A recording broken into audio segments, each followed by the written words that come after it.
Hey there, fellow fans. I am the Goblin King, and last week I found myself rather inspired for this particular review.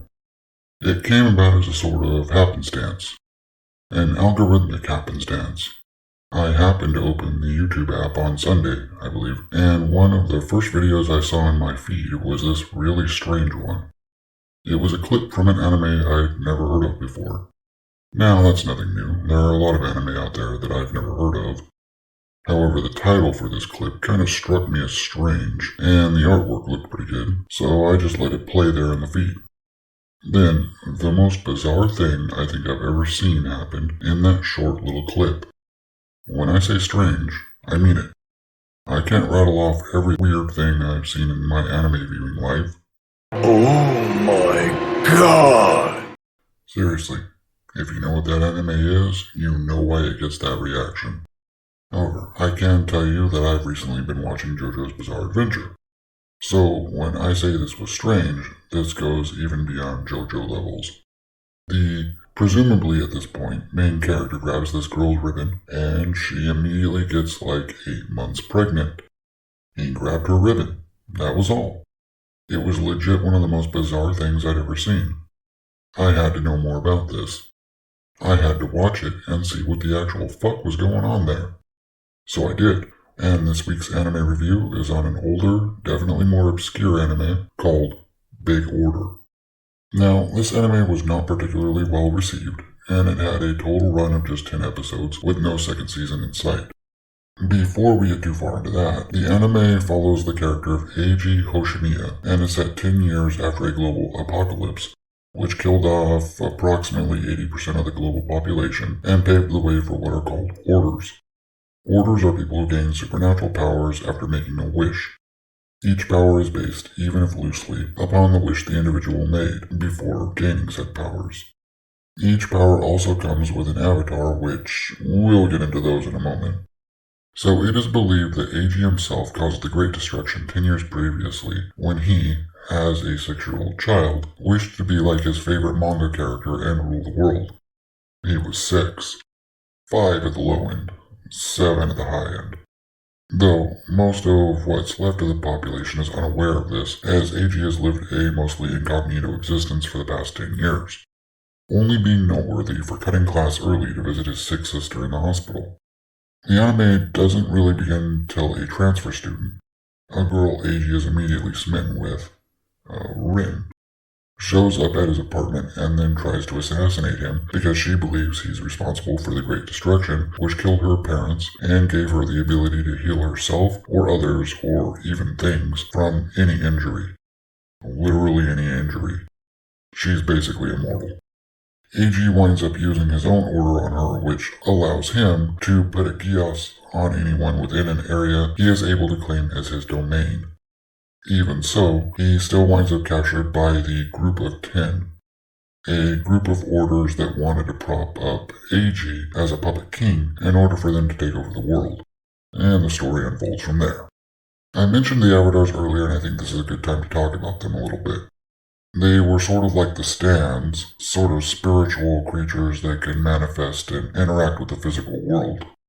For anybody that's watched the Stardust Crusaders arc of JoJo's Bizarre Adventure. However, these were bad. They were bad. Keep in mind that this show came out in 2016. These things were CGI, and they looked like they were right out of the early aughts. It was pretty bad. Now, there were some decent things about the anime, like the artwork. That was pretty good. The animation itself was a little off at times, but the artwork was decent. Some of the characters were pretty good, and I didn't mind many of the character designs. The environments were really beautiful. The voice acting was good. I have yet to hear any really cringe Japanese voice acting personally. Japanese voice actors always seem to me to be consummate professionals, even when the scripts or property themselves are very cringe. The only time I kind of groan sometimes is when the script makes them do English, like Joseph Joestar's terrible English in the Stardust Crusaders arc, or that video game announcer in the second Darby episodes. Some of those, though, I think are done on purpose because a lot of the time it's really over-the-top bad English. So I think it's done on purpose. Yes, I'm saying English on purpose because it's a thing. But yeah, the voice acting was all around pretty good. It was really everything else that was just bad. I think there were critics out there that really went a little heavy and taking the piss out of this show, like criticizing events that I felt were explained decently well enough in the anime. However, there are a lot of criticisms about this show that are perfectly valid, such as the production value.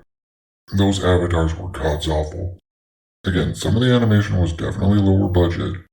It was mostly the story, though, that really was just overly convoluted and contrived. I think it was trying to make this big philosophical point at the end that just fell absolutely flat. Like it was trying to emulate Evangelion, which that was one that took me literally 20 years to actually watch because I could never get into it. Even then, when I did watch it, it still took me like 2 weeks to get through that initial run. Then that ending was zero payoff. Like a girl taking you all the way to the edge and then getting up and leaving. Seriously, if you're going to use a medium to talk about big philosophical points, at least make sure you're couching it in a good metaphor. Like, I don't necessarily like Gundam either. I'm not really into big robot anime, but it had big points to make, and it couched those points in badass giant robot fights. Yes, I may not like giant robot anime, but I still like giant robot fights. Two things can be true. Like I said, Big Order tries to make these big, overblown philosophical points, like free will and wish fulfillment, scientific overreach, and all these things, but it just really falls flat. The big villain is just a lame knockoff of that piece of shit dad from Evangelion. There's a whole lot of subtle and not so subtle sister complex stuff throughout in the form of Eiji's sister. The anime makes a point of reinforcing that she's his stepsister and all that. And it also never actually gets into whether or not he's sexually into her, but it does come right up to that edge. Plus, it turns out that she was 12 throughout the events of the anime, only turning 13 at the very end. That means that 10 years prior she was fucking 2. Given the ending of the anime and all, I think the writer was putting an awful lot of faith in the complexity of a toddler's thought processes and motivations. Just saying. Also, that clip that originally inspired me to look this anime up, yeah, completely exactly the way it happened in the anime. There was little to no context to that entire sequence of events. He grabbed her bow, she immediately got pregnant. Her belly immediately swelling up, complete with goofy sound effect. This anime, I definitely have mixed feelings about it.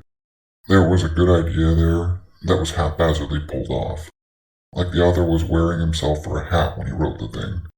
The artwork was pretty good, especially some of the environmental scenes, which I mentioned before, where they showed the damaged and devastated landscape. That was cool. A good example of it being a good idea haphazardly pulled off is this.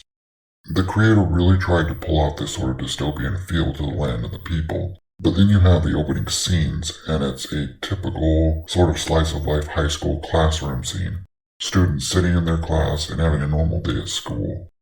Then, like the very next episode, you have a scene with people looking kind of gaunt, underfed, and all angry over how their lives are and the events of 10 years before. The dichotomy there doesn't mesh. Oh no, I honestly can't recommend this anime. I'd say skip it.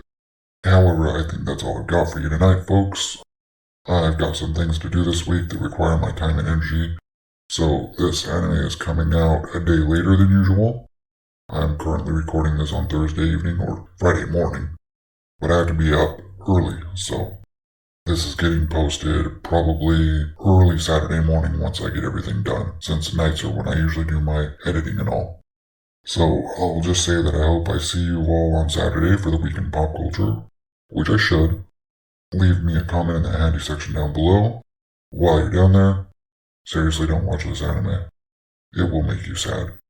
Late.